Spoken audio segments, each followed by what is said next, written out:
पुण्यातील सर्व ज्ञानशोधकांना आमचा प्रणिपात.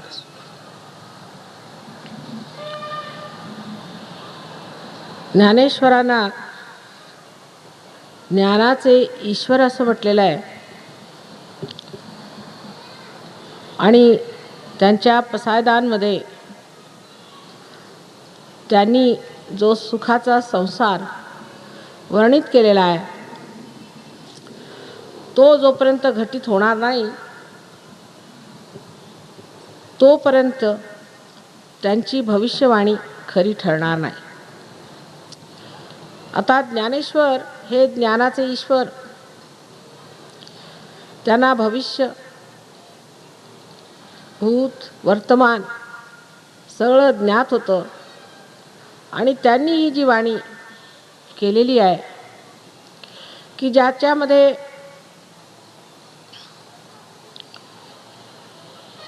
अनेक असे लोक जे पियुषांचे आर्णव म्हणजे अमृताचे समुद्राचे समुद्र, ज्यांच्यामधून अमृत समुद्रासारखा समावलेला आहे आणि अशी अरण्ये, जी कल्पतरूंची अरण्येच्या अरण्ये तुम्ही चला स्वधर्मावरती. म्हटलेलं आहे की स्वधर्माचा सूर्य हा प्रकाशला पाहिजे. हे सगळी जी भाकित आहेत ती आज सिद्ध करायला पाहिजेत आणि होणार. ज्ञानेश्वरांचे आमच्यावर अत्यंत उपकार आहेत. खडतर आयुष्य काढून सर्वांचा छळ सहन करून ह्या महाराष्ट्रात त्यांनी जे बीजारोपण केलं आहे त्याचीच फळं आज मी बघत आहे. पण ते नुसतं काव्य किंवा मनोरंजन नाही, तो यथार्थ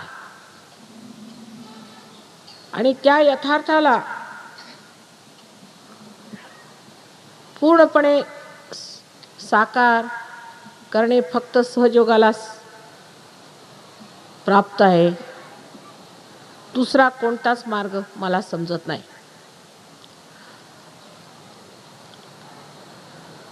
संबंध पसायदान म्हणजे सहयोगाचं वर्णन आहे जर तुम्ही बारकाईने बघितलं तर. पण ते करण्यासाठी अरण्याची अरण्ये, अशी अनेक अरण्ये आपल्याला या जगामध्ये निर्माण केली पाहिजे, जे कल्पतरूंचे. अशी माणसं आपल्याला तयार केली पाहिजे जे कल्पतरू होती, जे पियुषांचे समुद्र होतील, अमृताचे समुद्र होतील, अशी माणसं आपल्याला तयार केली पाहिजे.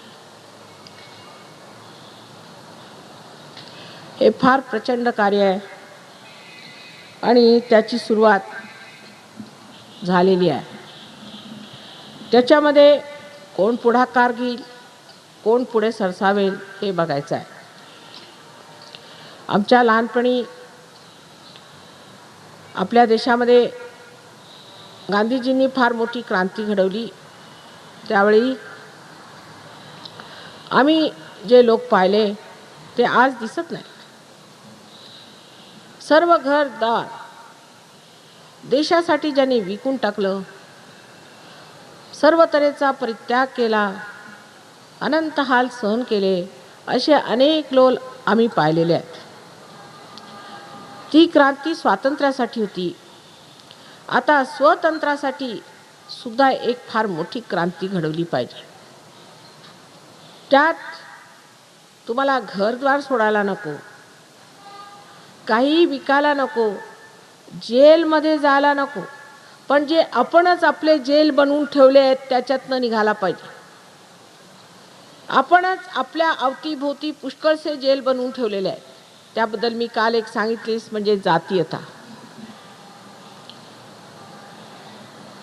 दुसरी पैशाची धुंदी, तिसरं सत्तेची हाव, चौथी चारित्र्याची चाड नसलेले लोक, ह्यांनी आपल्या विरुद्ध पुष्कळ कट करून असे किल्ले उभे केले आहेत की त्यास ते गर्द होणार. आपणच आपल्या भोवती आपला सर्वनाश विध्वंसकारी असा पूर्णपणे विणून ठेवलेला आहे. त्याच्यातनं आपल्याला निघाला पाहिजे. आणि अशा 10 लोकांनी मिळून मग एक संस्था स्थापन करावी आणि एक मोठा असा किल्ला तयार करायचा की तो तुरुंग झाला पाहिजे सगळ्या समाजाला. असे अनेक तुरुंग आपण आपले स्वतःचेच बांधून घेतले आणि त्या तुरुंगांना सोडून बाहेर निघावं लागणार आहे.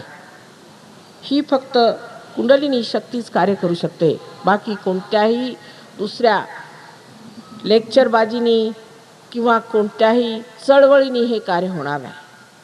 हा अंतर्योग साधला पाहिजे. जे मी आपल्याला काल सांगितलं की आत्मसाक्षात्कार घटित झाला पाहिजे. कारण आत्म्याचं जे स्वरूप आहे ते प्राप्त होताच ह्या सर्व कृत्रिम बनवलेल्या माणसाच्या भिंती खटकन पडून जातात. सर्वप्रथम आत्मा हा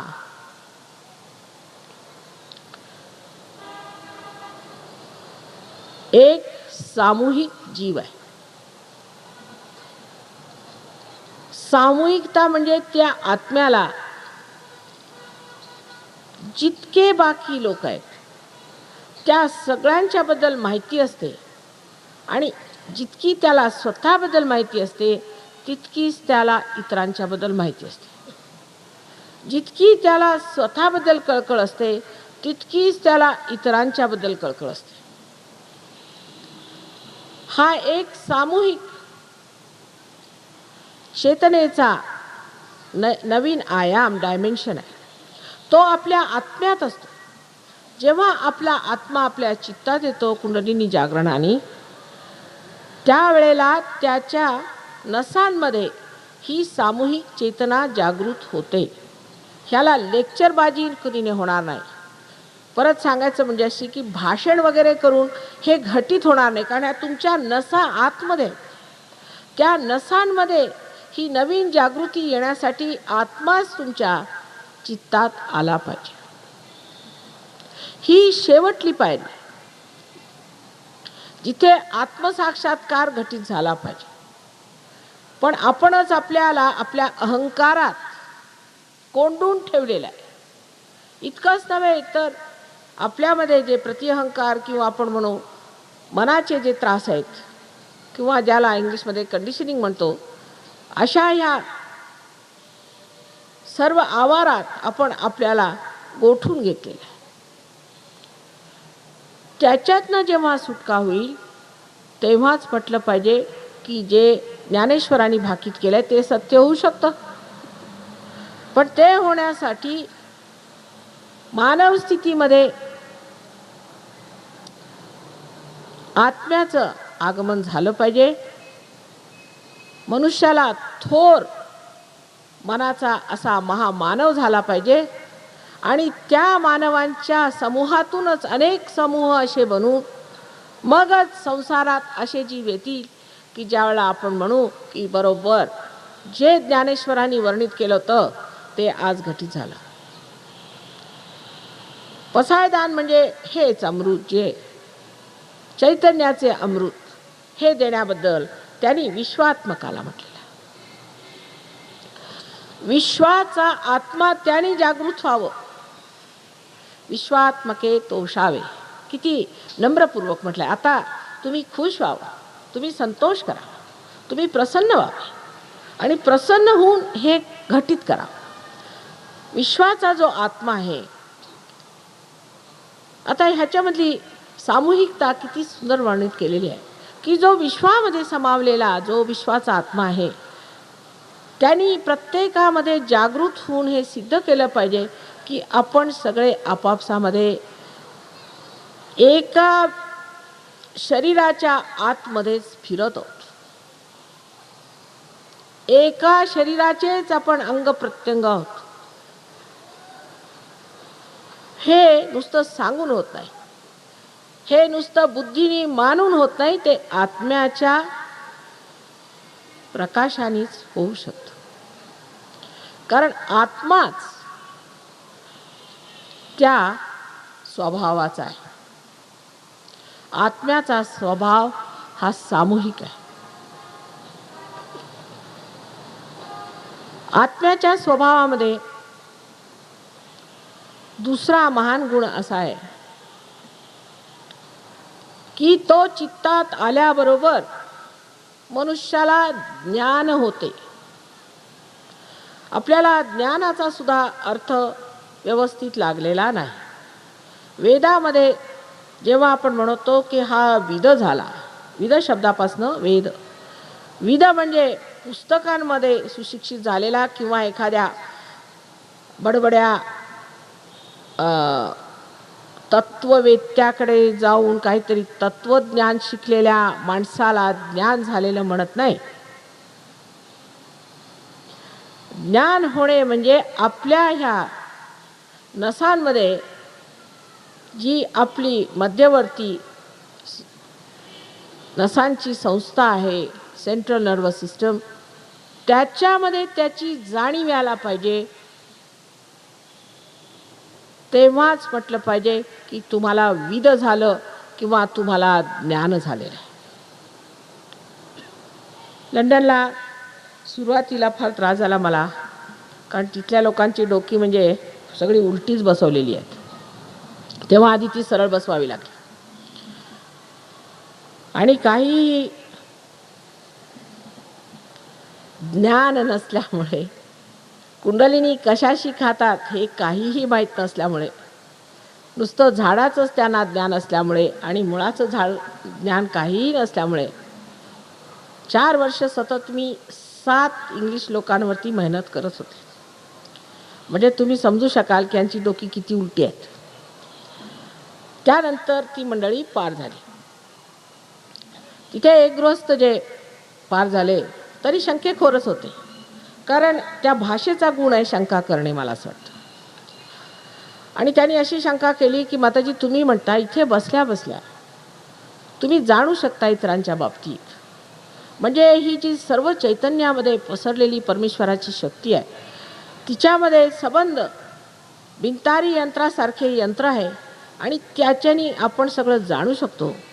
तर माझ्या वडिलांचं मला पत्र आलेलं नाही 2 आठवड्यापासून, मला जाण्याचे त्यांची कशी परिस्थिती. म्हटलं असं सोपं काम आहे, तुम्ही अशा हात करा आणि वडिलांचं चिंतन करा.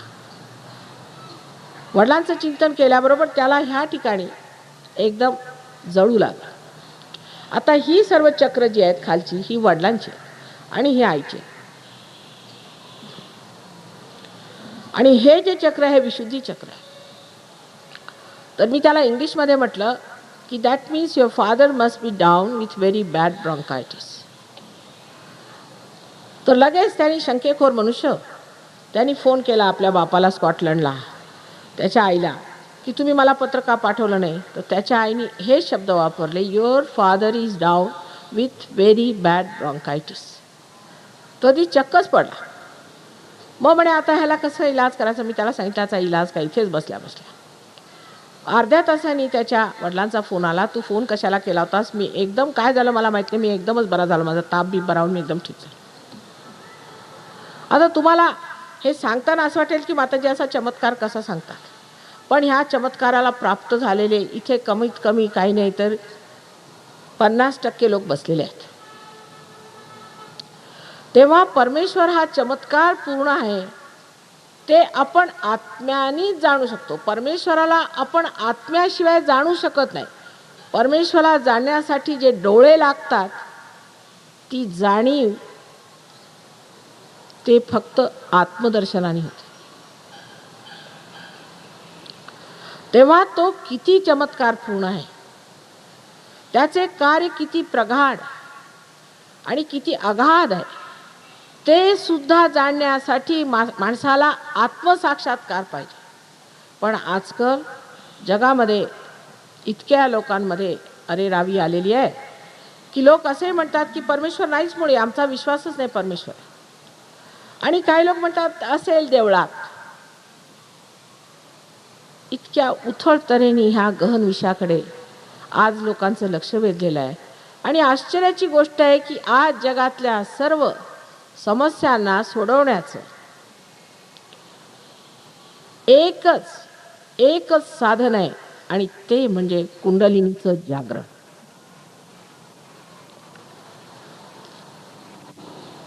तेव्हा चित्तामध्ये प्रकाश येणे, चित्त आलोकित होणे, ज्या चित्ताने मी आज आपल्याकडे बघते आहे त्या चित्तामध्ये जर असा आलोक असला की आपल्याकडे बघता बघताच ते कार्यान्वित होऊ शकेल, तर त्या चित्ताला काय म्हटलं पाहिजे? समजा तुम्ही टेलिव्हिजनवर एखादं नाटक बघता, नाटकातले नट तुम्हाला हसवतात, रडवतात, काय असेल ते होतं, पण त्यातला उठून एक नाटक करणारा नट बाहेर येतो आणि तुमची तब्येत बरी करून टाकतो आणि परत त्याच्यात जाऊन समावतो, त्याला तुम्ही काय म्हणणार? तसंच तुमचं चित्त होऊन जातं. चित्त कुठेही गेलं तर ते असं निरीक्षक असतं की अचूक काम करून ते परत येतं. पण ज्या ठिकाणी चित्त जायचं असतं तिथे सुद्धा जसा रेडिओ इतर जरी सगळीकडे पसरलेला असला तरी रेडिओतच त्याचं प्रकाशन होतं, तसंच ते चित्त सुद्धा तिथे जाऊन जेव्हा परिणामकारी होईल, ती जागा सुद्धा किंवा तो मानव सुद्धा असाच असला पाहिजे की जो ह्या शक्तीची जाणीव घेऊ शकतो.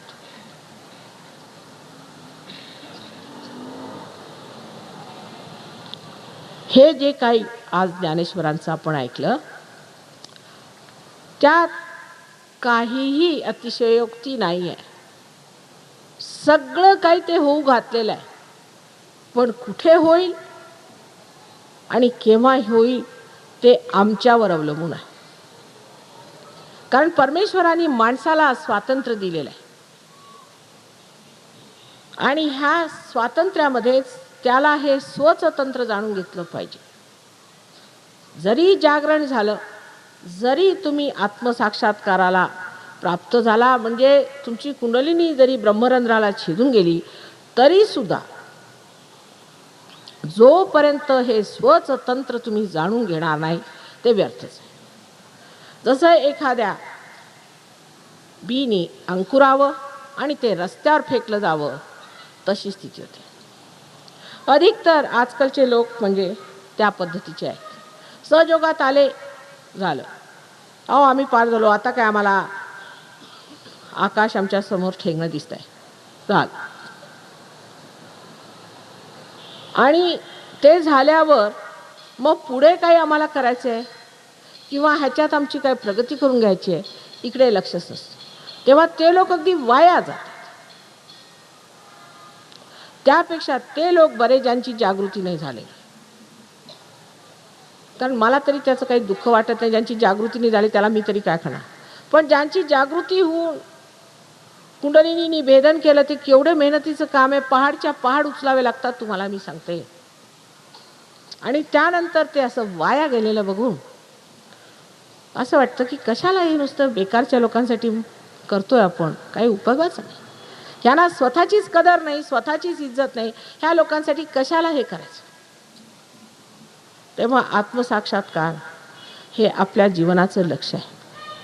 मानवाला ज्याला आत्मसाक्षात्कार झाला नाही त्याचं जीवन व्यर्थ गेलं, कामातून गेलं आणि तो मनुष्य अगदी वाया गेलेला. तो मग किती मोठ्या पदाला येईना का, त्याचं नाव त्या हुज हुच्या पुस्तकात छापलेलं असे ना का, किंवा त्याचे पुतळे जरी 4-5 ठिकाणी उभारलेले असले तरी त्याला काही अर्थ नाही. परमेश्वराच्या दरबारात ज्याला अनंतापर्यंत स्थान मिळणार आहे त्या मनुष्याला आत्मसाक्षात्कार म्हणून स्वच तंत्र जाणून घेतलं पाहिजे. स्वच तंत्र जाणल्यावर आत्म्याची दुसरी किमया अशी आहे की आत्मा हा शांतीच्या शक्तीचा स्रोत आहे. असा मनुष्य साक्षी स्वरूप होऊन सगळं जग बघत असतो. किती बाहेर वादळ आलं तरी सुद्धा आतमध्ये तो शांतीपूर्वक सगळं बघत असतो. आपण एवढ्या शांतीच्या गोष्टी करतो, त्यांनी काहीही होणार नाही. जो मनुष्य शांतीला प्राप्त झाला तो शांती स्थापित करू शकतो.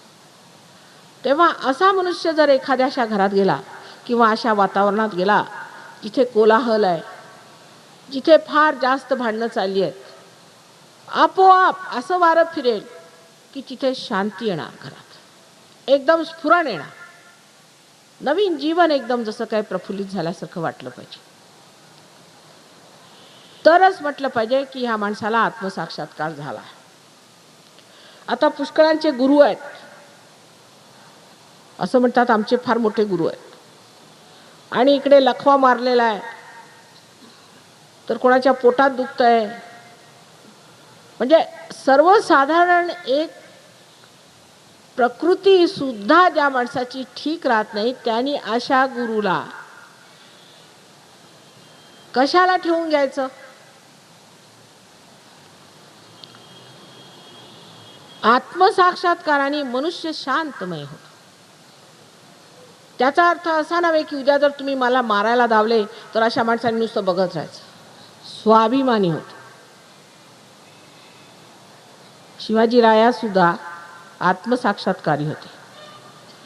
एकेकाळी अशी स्थिती होती, तो समयाचार की आपल्याला मुसलमानांशी भांडायचं होतं, त्याला तलवारी घेऊन त्यांच्याशी ते भांडले. पण तेच कल्याणच्या सुभेदारची सून समोर येऊन उभी राहिली, तो तिच्यासमोर जे ते बोलले तिथे दिसतं हा साक्षात्कारी मनुष्य आहे.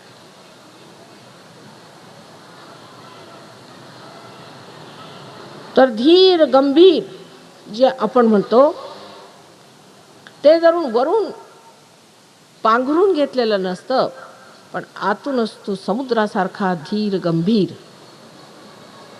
आणि जर का तुम्ही सत्याला हात घातला तर मात्र तो भयंकर शिवासारखा तांडव नृत्य सुद्धा करू शकतो. त्याबद्दल ख्रिस्ताचं उदाहरण घ्यावं. ज्यावेळेला त्याला क्रूसावर टांगलं तेव्हा त्यांनी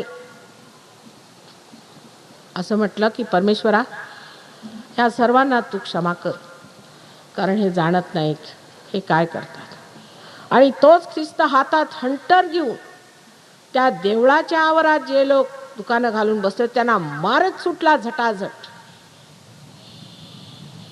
तोच ख्रिस्त मारी मगदालिनी म्हणून एक वेश्यावृत्तीची बाई, तिला सगळे दगडधोंडे घालत होते, तू कुलटा म्हणून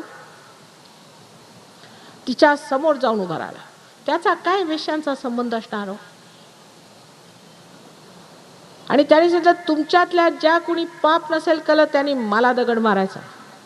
ती त्याची शक्ती, पावित्र्याची त्याची शक्ती ती बघून सगळ्यांच्या हातातले दगड खाली पडले आणि त्यांनी त्या अशा बाईचा सुद्धा उद्धार केला.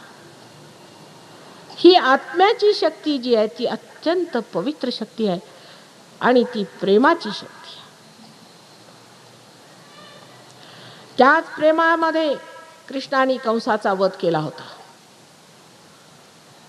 त्याच प्रेमामध्ये सुदामाच्या घरी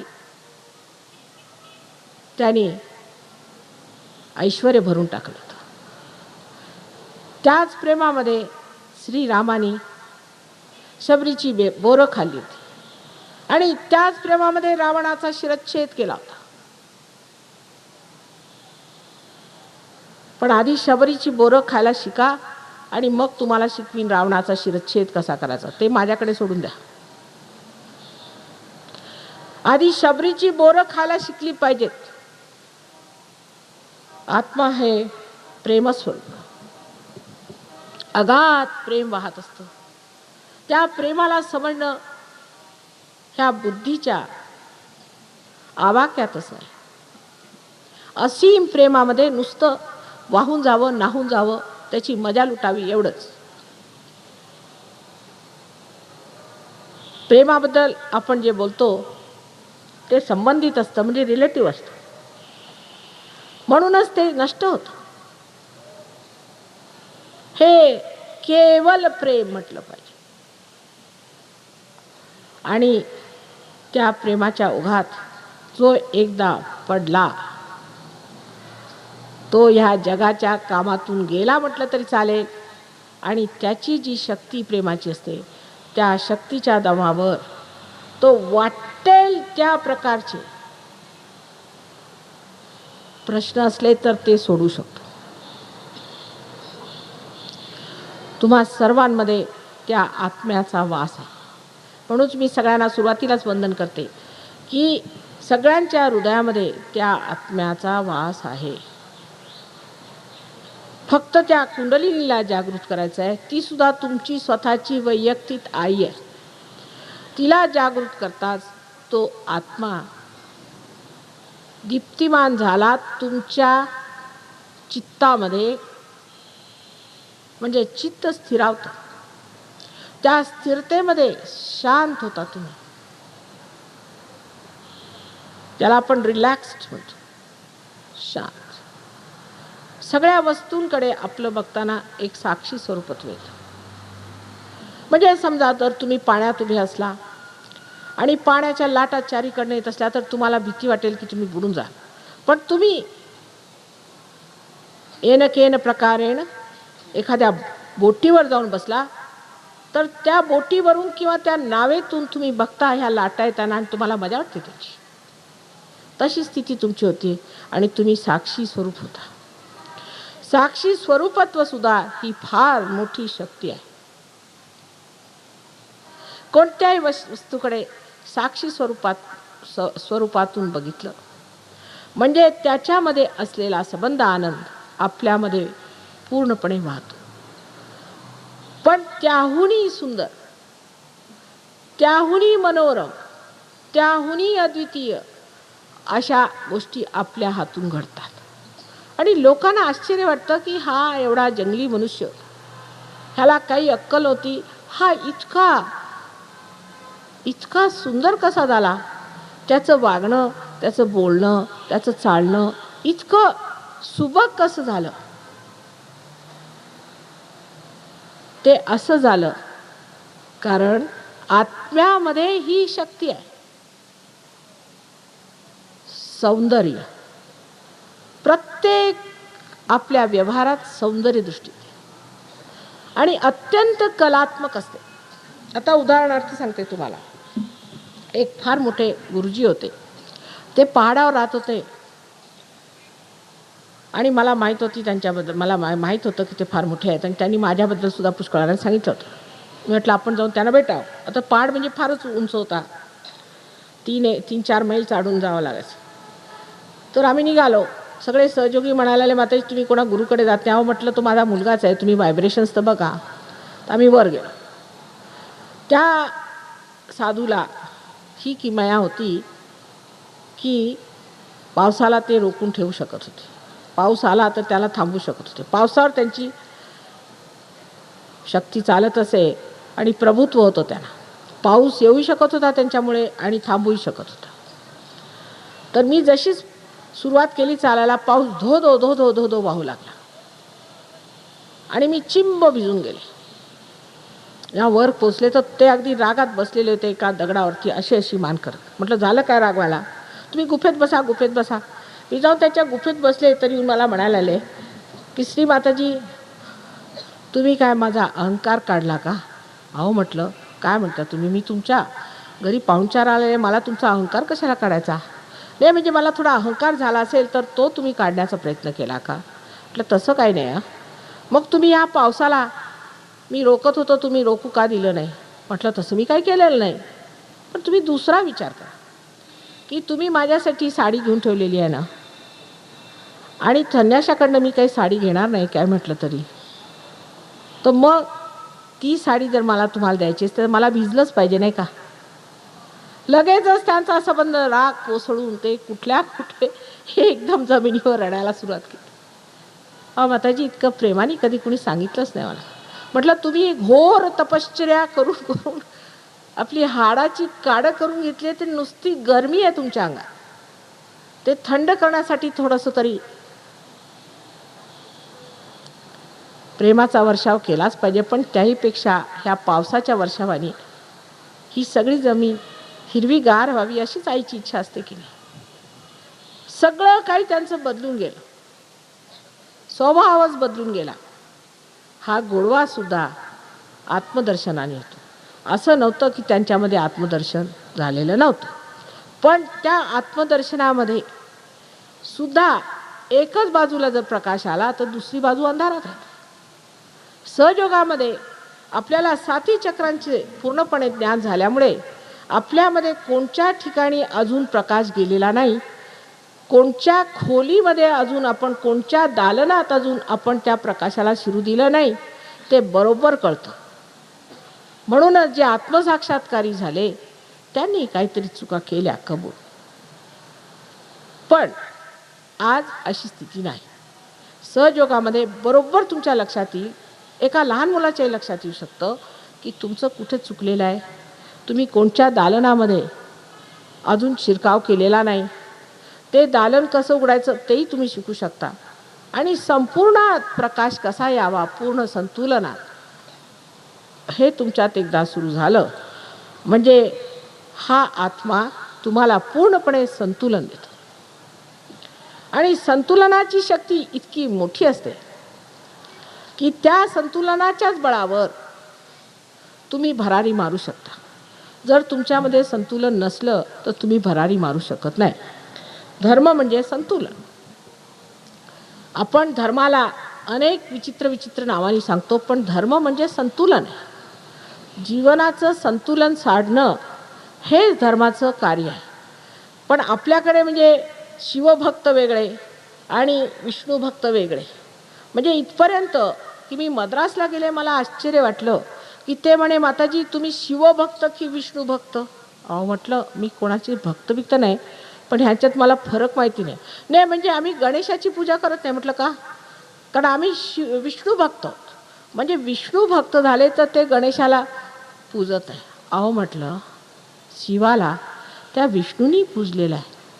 शेवटी विष्णूच सुद्धा जाऊन त्या शिवाला का पूजतो? कारण विष्णू ही शक्ती जी आहे ही तुमची पायरी आहे. आणि पोचायचं कुठे? तर तुमच्या आत्म्याला म्हणजे शिवाला पोचवायचं. त्यांच्यामध्ये काही भांडण नाही, पण आपण काढतो ते भांडणं. इतकंच नाही, पण तुम्ही माहूरगडावर जाता की तुम्ही सप्तशृंगीला जाता, इथपर्यंत भांडण आहेत. म्हणजे ह्याला म्हणायचं काय? कोणतंही कारण काढून भांडण करणाऱ्या लोकांना काय म्हटलं पाहिजे मला समजत नाही.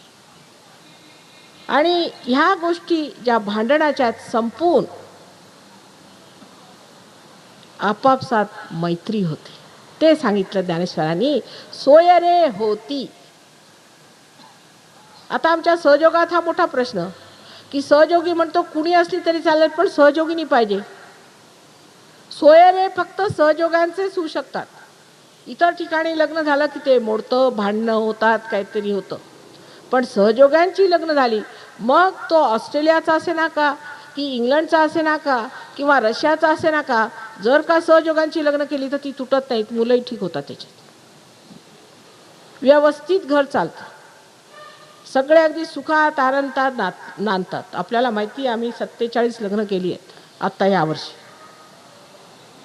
त्यात हे बघत नाही हुंडा किती वगैरे वगैरे, हे सगळं काही राहतच नाही त्याच्यामध्ये. आणि ती लग्न कितीतरी सुंदरपणा झाली. आज जे बाला इथे बोलले, हे मलेशियाचे राहणारे आहेत आणि ह्यांचं लग्न पुण्यातल्या एका मुलीचं झालेलं आहे. ती मराठा जातीची होती आणि घरच्या लोकांनी फार विरोध केला, पण तो तुमचा आता जावई झालेला आहे, पुण्याचा जावई झालेला आहे. आणि तो अत्यंत तेजस्वी मुलगा आहे. त्याला एवढी मोठा पगार हे असून सुद्धा अत्यंत शालीन आणि नम्र मुलगा आहे. लग्नात एकही पैसा कवडी काही त्यांनी घेतली नाही, मागितलं नाही, तुझ्याजवळ काय विचारलं नाही. सरळ लग्न, एका टाचणीची सुद्धा गरज ठेवलेली नाही. ते सोय रे होती. म्हणजे आपापसात मित्रता कशी करायची ते सुद्धा आत्म्यामुळेच घडित होतं. ज्यांच्या आत्म्याचं ऐक्य झालं त्यांच्यात मैत्री होऊन जाते. ह्यांच्या भाषाच वेगळ्या. ख्रिस्ताच्या शिष्यांना जेव्हा ते आदिशक्तीला होली घोस्ट म्हणतात, ह्याचं वरदान आलं तेव्हा त्यांच्या अंगामध्ये थंड थंड अशा झुळका येऊ लागल्या आणि ते म्हणे विचित्र विचित्र हातवारे करू लागले आणि कोणती तरी भाषा बोलू लागले. तसंच सहयोगांचं आहे. जेव्हा ते तुमच्याजवळ येतील तेव्हा तुमची कुंडलिनी उचलतील, त्याचं जागरण करतील, किंवा ती उचलताना आली तर तिला गुंडाळून वर आणतील, तिला बांधतील, तुम्हाला बंधनं देतील. तर असं वाटेल हे काय वेड्यासारखं करतात. पण जेव्हा हातातनं शक्ती वाहते तर त्याची गुंफण करायला नको का? पुष्कळांनी ख्रिस्ताच्या शिष्यांना वेडं समजलं होतं, पण ते केल्याशिवाय कुंडलिनी वर येणार कशी? जेव्हा हातातूनच ती शक्ती वाहते तेव्हा हे हात वापरायला पाहिजे. दुसरी गोष्ट म्हणजे जी ते भाषा बोलत होते ती चक्रांची भाषा. ती चक्रांची भाषा तुम्ही शिकले म्हणजे तुम्ही स्वचा धर्म ओळखला, स्वचं तंत्र ओळखलं आणि स्वशी तुमचा पूर्णपणे संबंध झाला. हा स्व म्हणजेच तुमचा आत्मा. आता इंग्लिशमध्ये ऑटोनॉमस नर्वस सिस्टम म्हणतात. ऑटोनॉमस, ऑटोमोबाईल सारखं ऑटोनॉमस. आपण त्या ऑटोमोबाईलमध्ये सुद्धा एक ड्रायव्हर असतो का नाही? या ऑटोनॉमस नर्वस सिस्टमला चालवणारा ड्रायव्हर कोण आहे? तर तो तुमचा आत्मा आहे.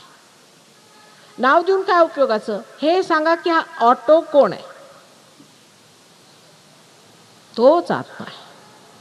त्या आत्म्याला प्राप्त झाल्यावर ऑटोमॅटिकली म्हणतात, म्हणजे सहजच सगळी कार्य, सर्व प्रश्न, सर्व तऱ्हेच्या समस्या एक साथ समोर येऊन त्यांचा निवाडा होतो.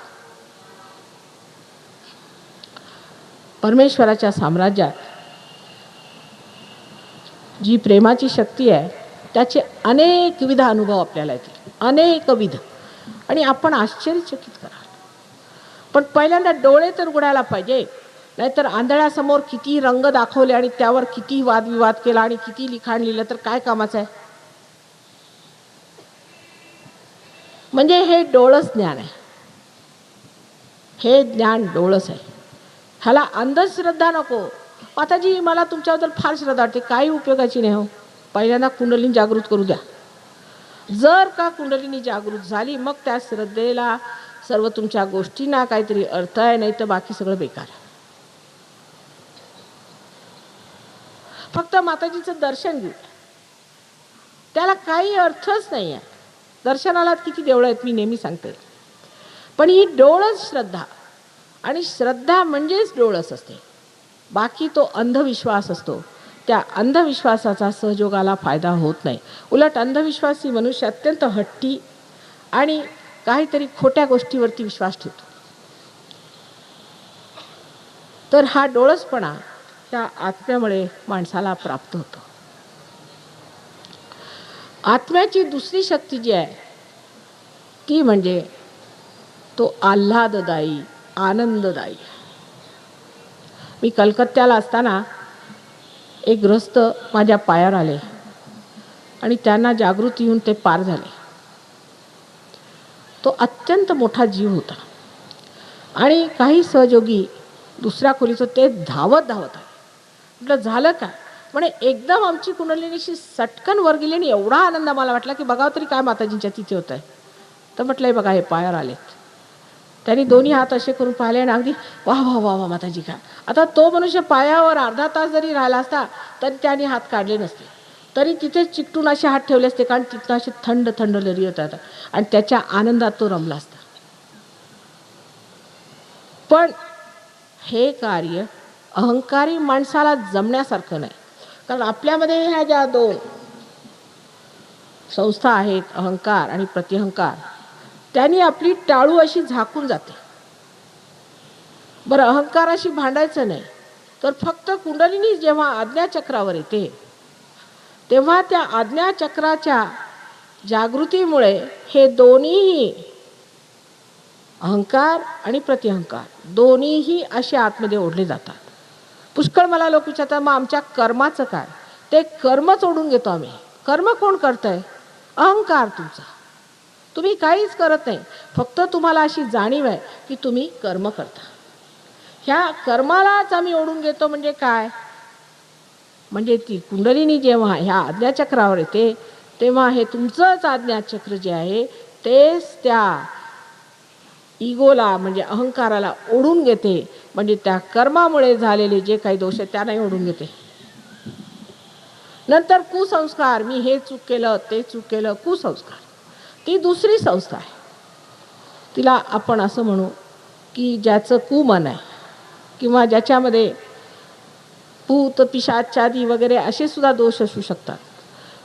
इंग्लिशचा शब्द माइंड म्हणजे त्यांच्या स्पिरिटसारखाच विक्षिप्त आहे. माइंड म्हणजे बुद्धी की माइंड म्हणजे मन हे समजत नाही. त्याच्यात दोन शब्द नाहीत त्यांना. आपल्याकडे मन आणि बुद्धी दोन वस्तू आहेत. तर मनापासून झाले जे मनाचे विकार आहेत त्या विकारांना सुद्धा आज्ञाचक्र शोषून घेतं. ते मागच्या बाजूला आज्ञाचक्राला दोन खिडक्या.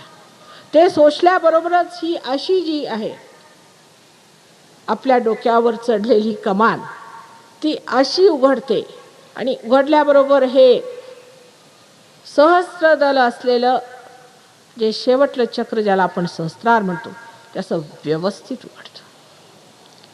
आणि ते उघडल्यावर त्याच्या मधोमध कुंडलिनी जसं एखाद्या टेलिस्कोपमध्ये नाही का आपण एकात एक वर चढवतो तशी खटखट खटखश अशी वर सुषुम्ना येऊन ह्या ब्रह्मरत्नातनं कुंडलिनी वाहू लागते. केवढी सुंदर व्यवस्था परमेश्वराने आपल्या आतमध्ये करून ठेवलेली. हे सहस्त्रदल जेव्हा उघडतं त्याच्यामध्ये हजार जसे काही मार्तंड जे तापहीन असे त्याच्यामध्ये ज्वालांचे असे म्हटलं पाहिजे की दीप्त्या किंवा आपण असं म्हणू की दिव्याची ज्योत अशी लांब लांब अशी ज्योत आणि जिच्यामध्ये कोणताही ताप नाही असे अनेक रंगाचे तुम्हाला दिसतात. आणि त्याच्यातनंच ती कुंडलिनी वर येते मधोमध. ख्रिस्तानी म्हटलंय I appear before you like tongues of flames. अहो सगळं बायबलमध्ये तेच आहे, कुराणात तेच आहे, पुराणात तेच आहे, वेदात तेच आहे. समयानुकाल जेव्हा त्यावेळेला जे काय म्हटलेलं आहे त्यांचा सगळ्यांची समग्रता ही साधली पाहिजे आणि ती सुद्धा आत्म्यानेच घटित होते. तेव्हा आत्म्याची जी आनंददायी आणि आल्हाददायी शक्ती आहे त्याला कारण काय आहे तर मनुष्यामध्ये समग्रता स्थापित होते. समग्रता स्थापित होणे म्हणजे आता मनुष्याला असं वाटतं की बाबा मी आईवडिलांची सेवा केली पाहिजे मनाने. काय म्हटलं तरी माझे आईवडील आहेत आता म्हातारे झाले, मी त्यांना असं टाकून कसं चालणार. पण इकडे डोकं सांगतं की अरे बाबा ह्यांची सेवा करायची म्हणजे तुझ्या पगारातनं किती पैसे जातील ते मोजून बघ. म्हणजे मन एकीकडे झालं, डोकं एकीकडे झालं, बुद्धी एकीकडे झाली. मग शरीर म्हणतं बाबा माझ्याच्याने एवढी काही सेवा बिवा होत नाही बा काय म्हणा तू. असे शरीर मन बुद्धी अहंकार वगैरे हे सगळे वेगळे वेगळे भांडत असतात म्हणून कोणची समग्रता आपल्यामध्ये नसते. म्हणून मनुष्य बेचैन असतो. पण ह्या ठिकाणी आत्म्याच्या शक्तीने मनुष्य समग्र होतो. जे त्याच्या मनात तेच त्याच्या बुद्धीत तेच त्याच्या शरीरात आणि तेच त्याच्या आत्म्यात. इतकी ती समग्रता माणसामध्ये येते की कोणतंही कार्य म्हणजे त्याला निष्ठा बिष्ठा करावी लागत नाही, निष्ठाच येते. निष्ठा आतूनच येते. सांगावं लागतं आता हे निष्ठेने कार्य करा. ती निष्ठा म्हणजे ती किती पवित्र आहे, किती आनंददायी आहे, किती आल्हाददायी आहे. कारण जेव्हा तुम्ही निष्ठेत उतरता तेव्हा आनंद नुसता बहरतो. म्हणजे माणसाला वाटतं नको रे बाबा तो आनंद काही सोडायला नको, काही असलं तरी आमचा आनंद जायला नको, आमच्या हातून चुकलं असेल ते नीट करून घेतो. पण निष्ठेमध्ये फरक नाही आला पाहिजे. ती निष्ठा सुटली म्हणजेच आमचा आनंद जातो, तर आम्हाला तो आनंद त्यागायचा नाही. ह्या समग्रतेमुळे एक मनुष्याला जो आनंदाचा अनुभव येतो सहस्त्रारात निरा आनंद आहे. म्हणजे केवळ आनंद आहे. म्हणजे सुख आणि दुःख ह्या दोन गोष्टी आहेत, एकाच नाण्याच्या दोन बाजू. जेव्हा तुम्हाला कुणी अहंकार तुमचा बळावला म्हणजे आता कुणी हार घातला आणि तुमचे जय जयकार केला वगैरे वगैरे तर तुमचा अहंकार बळावतो आणि खूप आनंद वाटतो, वा वा आम्ही किती मोठे झालो. मोठे लहान काही होत नाही, जिथल्या तिथेच असतात. पण असं वाटतं माणसाला की आम्ही किती झालो, एकदम असं करून चालायला लागतो. पण कुणी जर तुमचा अहंकार दुखावला किंवा तुमच्या मनामध्ये जर दुःख आलं, मनाच्या विरुद्ध काही झालं की लगेच तुम्हाला दुःख होतं. ह्याला काही केवळ आनंद म्हणता येत नाही. आनंद ही एकच स्थिती आहे, त्याला दुसरी बाजू नसते. आणि ही एक स्थिती अनुभवाशिवाय नुसत्या शब्दांनी वर्णता येत नाही. कुणालाही आता मी लंडनला असले म्हणजे पत्र येतं, अहो माताजी आम्ही आनंदाच्या सागरातच पोहत आहोत. नाहीतर इतर लोकांची, माझ्या यजमानांच्याकडे पत्र जाते, म्हणते जरा वाच बरं, काही ना काहीतरी गाराणी, माझं हे असं झालं तर ते तसं झालं तर त्याचे तुम्ही पैसे पाठवा, तर त्याचं तुमचं हे म्हणे, माझ्याकडे सगळी गाराणीच येतात, तुझ्याकडे सगळे असं कसं लिहून पाठवतं, आम्ही आनंदाच्या सागरात पोहत आहोत.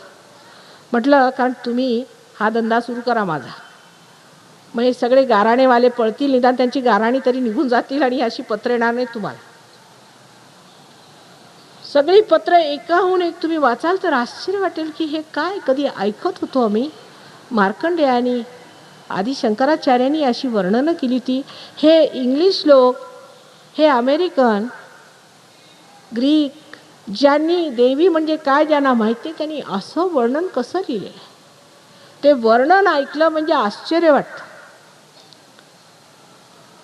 त्याला कारण असं की जेव्हा आत्म्याचा प्रकाश येतो, त्याच्या आनंदात निष्ठेला जन्म येतो आणि निष्ठेतून कितीतरी प्रकारचे सुंदर सुंदर पुष्प जसे काही बहरतात आणि ते तरंगत तरंगत आपल्या हृदयाला सर्वदा आनंद देत असतात. असा मनुष्य प्रफुल्लित, जसा काही ऐन तारुण्यात आल्यासारखा उमेदीने वागतो आणि अत्यंत नम्र, प्रेमळ आणि आनंदमय असतो. परवा मी असं ऐकलं की इथल्या लोकांचं असं म्हणणं आहे की सहयोगी म्हणजे जरा रागवतात वगैरे. कबूल, पण मनुष्याने आगाऊपणा करायचा नसतो सहयोगात. माताजींचं दर्शन घ्यायचं आहे, तेवढ्यात माताजींचे पाय पकडायचे आहेत, पण ते म्हणाले तसं करायचं नाही, झालं रागवलं. इथे कोणी कुणाला खुश करायला आलं नाही, तुम्हीच स्वतःला खुश करून घेतलं पाहिजे. आगाऊपणा करायचा, मध्ये मध्ये धावायचं, मध्ये मध्ये करायचं, मग सहयोगाने रागावलंच पाहिजे. कारण ह्या ठिकाणी पोलीसचा बंदोबस्त नाही आहे, आणखीन कोणताच बंदोबस्त नाही आहे. तेव्हा सहयोगांना जर बंदोबस्त ठेवावा लागला तर तो मान्य केला पाहिजे, कारण ते संत आहेत, ते संत साधू आहेत. पूर्वीचे संत तर दगडाने ठोकत असत लोकांना, जो आला त्याला दगडावर आधी आपटायचे.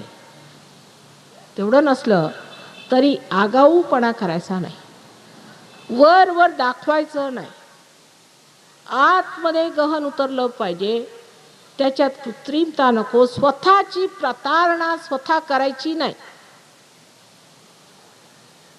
स्वतः शुद्ध मनाने स्वतःकडे बघायचं की मी असं का करतो. काही लोक सहयोगात येतात, त्यांना असं वाटतं की सहयोगात आलं म्हणजे आपण पैसे बनवू शकतो. हो आहेत ना, पुष्कळसे लोक सहयोगात येतात, त्यांना असं वाटतं आपण पुढारी होऊ शकतो, आपली फार प्रसिद्धी. तसं काही होत नाही. कारण सहयोगामध्ये ज्याला सेंट्रिपिटल आणि सेंट्रिफ्युगल असे दोन फोर्सेस म्हणतात, ज्या फोर्सनी एका हातामध्ये तुम्ही पाहिलं असेल, जर तुम्ही अशी गोफण घेऊन फिरवली तर ती गोफण फिरते, तो एक फोर्स असतो, आणि हातात धरला तो दुसरा फोर्स ज्याने ती ओढली जाते. तर एका फोर्सनी तुम्ही ओढले जाता आणि एका फोर्सनी तुम्ही बाहेर फेकले जाता. सहयोग म्हणजे काय मतदारांची संख्या नव्हे. इथे अस्सल सोनं पाहिजे, तावून सुलाखून सोनं झालं पाहिजे, तुमच्या जीवाचं सोनं झालं पाहिजे असं नेहमी म्हणतात. आईचा आशीर्वाद आहे, बाळा तुझ्या जीवाचं सोनं झालं पाहिजे. पण ते सोनं होण्यासाठी तुम्ही उगीचच स्वतःवरती जर सोन्याचा लेप दिला तर ते काही सोनं झालेलं नाही, आतमध्ये लोखंडच आहे. आतून बाहेरून ज्याचं सोनं होईल ते सहयोगात चमकणार आहे. तेव्हा आपली जी दृष्टी बाह्य गोष्टींमध्ये आहे तिथे ठेवली नाही पाहिजे. आता अधोगतीला मनुष्य चालला, कालच मी सांगितलं, परवा सांगितलं कसा अधोगतीला जातो. पण जेव्हा तो ऊर्ध्वगतीलाही समजा निघाला तरी सुद्धा त्याला पूर्णपणे ब्रह्मरंध्रातनं निघून इथे सदाशिवाच्या चरणी समर्पित व्हावं लागतं. जेव्हा आपण बघितलं की हे झाड चेतनेचं खालच्या बाजूला वाढत जातं तेव्हा कसा मनुष्य खाली उतरतो. पण ते बुद्धीपासून जरी तुम्ही घेतलं तरी वर चढत आले तर नाभीचक्राच्या वरती, नाभीचक्राच्या वर हृदयचक्र आहे. तर मनुष्य हृदयचक्रावर अधोगतीला जायला म्हणजे माझं हृदय मी ह्या बाईला दिलं की ह्या मुलांना दिलं की ह्या बायकोला दिलं की ह्याला दिलं त्याला दिलं, हे असं सुरू केलं म्हणजे ते हृदयचक्र धरलं गेलं म्हणजे तुमची अधोगती परत सुरू. तिथून मग पुढे नरकात जायचं. त्याच्यावरचं चक्र जे आहे हे जनाचं चक्र आहे. कृष्णाचं चक्र हे जनाचं आहे. जसं आपण म्हणतो ना की भूर भुव स्वाहा, भूर भुव स्वाहा. भूर म्हणजे कुंडलिनी जिथे आहे, गणपती जिथे आहे.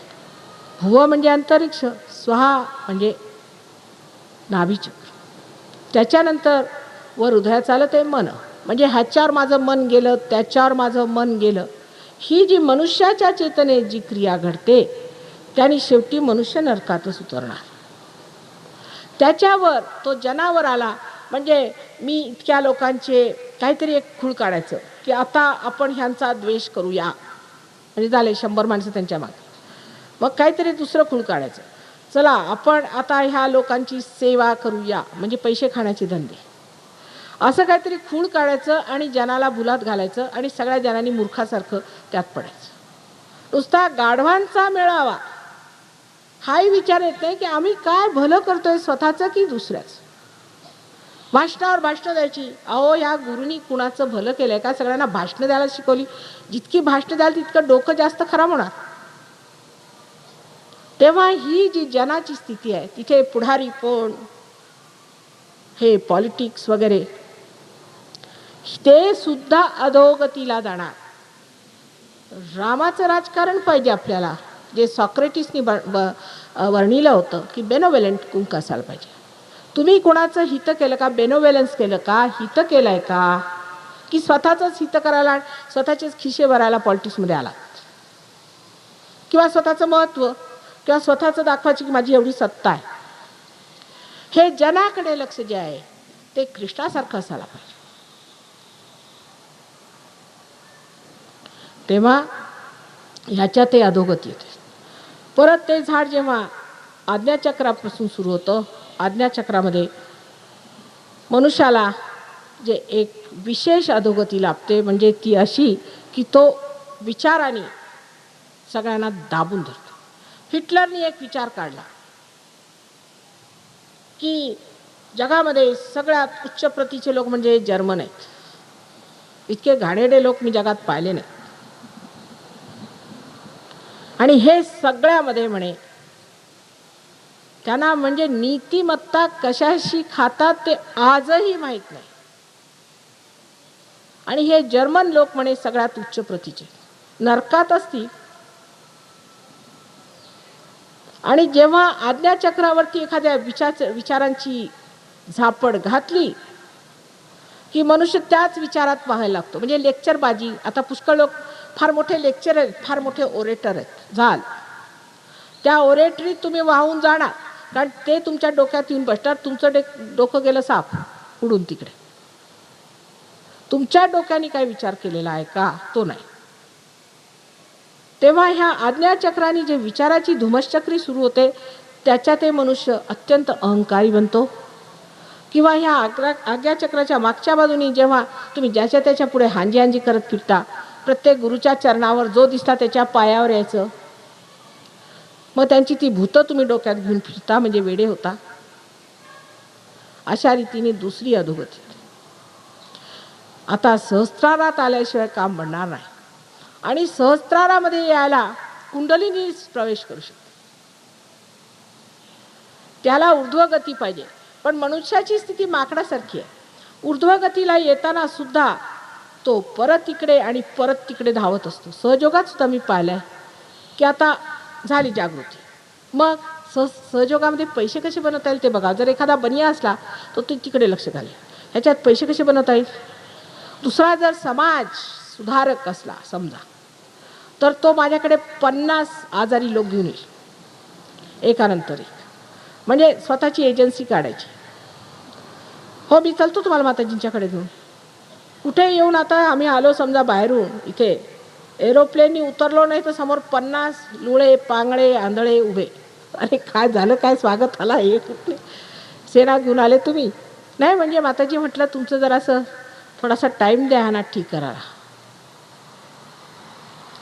तर जेव्हा मनुष्यामध्ये ही जाणीव येईल की आम्हाला ऊर्ध्वगतीलाच राहिलं पाहिजे आणि इकडची जी अधोगतीची पायरी ती पूर्णपणे सोडली पाहिजे, हे तुरुंग आम्ही तोडले पाहिजेत, तेव्हाच तो मोकळा होऊ शकतो.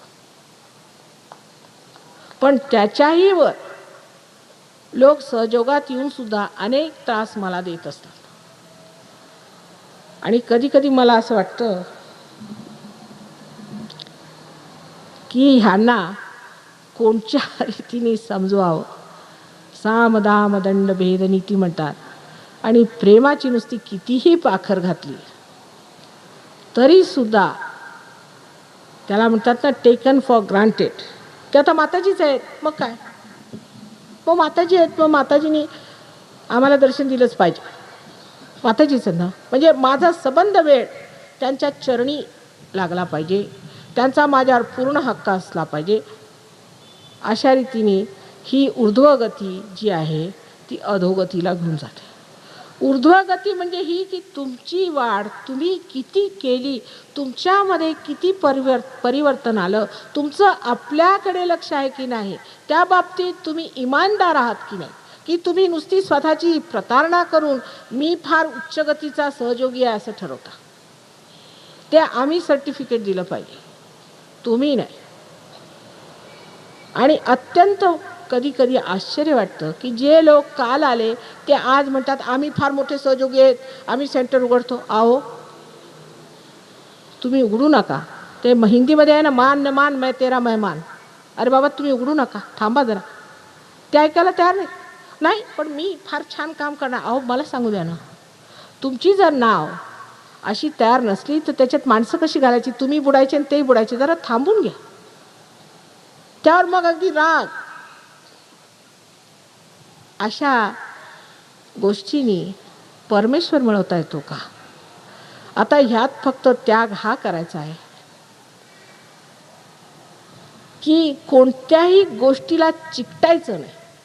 आणि हे सुटणं फार कठीण आहे. तुमच्यात तंबाखू सुटतील, दारू सुटतील, पण दुसरी व्यसनं लागतील. आणि ती व्यसने इतकी सूक्ष्म आहेत की ती दिसणार नाही. जोपर्यंत तुम्ही चिकटून राहाल तोपर्यंत तुमची ऊर्ध्वगती कशी होईल. तेव्हा सहयोग म्हणजे अत्यंत आशीर्वादित प्रफुल्लित अशा वातावरणात तुम्हाला घेऊन जातो. त्यात तुम्ही आधी रमून तर घ्या, त्याचा तुम्ही उपभोग घ्या. त्याच्याऐवजी तुम्ही ज्या जुन्या गोष्टी आहेत म्हणजे पैसे खाणे वगैरे वगैरे, ह्या नसत्या आवडीमध्ये घुसता ती आवड परमेश्वराकडे तुम्हाला कशी घेऊन जाणार. आवडी एकच असावी, एकच आवडी असावी, ती म्हणजे परमेश्वराची. बाकी सगळं व्यर्थ आहे. मी तुम्हाला सांगते, खरोखर मी सांगते, खचित तुम्ही माझा ऐका की त्याशिवाय मग सगळं काही व्यर्थ आहे. पण एकदा जर का त्याची आवडी धरली मग जे आयुष्याला वळण येतं, जो आनंद येतो, जे माधुर्य येतं, आणि आश्चर्य वाटतं की तोच मी. जसा काही एखादा मातीचा कण हिरकणी बनून चमकावा तसा आपण चमकू लागतो आणि आश्चर्य वाटतं आपल्याबद्दल. हीच परमेश्वराची किमया आहे. ती आपल्या सर्वांमध्ये घटित व्हावी, ते आपण सर्वांनी मिळवावं. म्हणून मी आर्जवानी प्रेमाने सगळ्यांना विनंती करते की सहजयोग संतपणे सबुरीत उतरला पाहिजे, सबुरीत उचलला पाहिजे. आणि त्याच्याबद्दल आपल्याला दूषणही दिलं नाही पाहिजे, तसंच दुसऱ्यांना दूषण नाही दिलं पाहिजे. हळूहळू झेलत झेलत सहजोगात झेपत झेपत एकदा तुम्ही जर का त्या बोटीत आला, मग पुढचं आम्ही बघून घेऊ. पण एक पाय मगरीवर आणि एक पाय बोटीत, म्हणजे आता मगरीवर येऊ का बोटीवर येऊ अशी ज्यांची स्थिती आहे, त्यांना मग मी म्हणते मग मगरीवरच जा, कशाला आम्हाला त्रास देता, तिकडे बरं मग तुम्हाला, कारण आम्ही इकडून ओढतोय तुम्ही तिकडे मगरीतच. आपल्याबद्दल अत्यंत प्रसन्न चित्त असावं, कारण आपण लोक भाविक आहात. दुसरं पुण्याची पुण्यभूमी आहे आणि आता आम्ही इथेच वास्तव्य करणार आहोत, तेव्हा इथे फार मोठं कार्य होण्यासारखं आहे. म्हणून माझी अत्यंत विनम्र विनंती आहे की ह्या पुण्यनगरीतच सर्व विश्वाचं आपण केंद्र बनवूया, पण त्या केंद्रस्थानी असे लोक पाहिजेत की ज्यांच्या आयुष्याचं सोनं झालेलं आहे. नाहीतर आम्ही एकटे काय करणार बरं.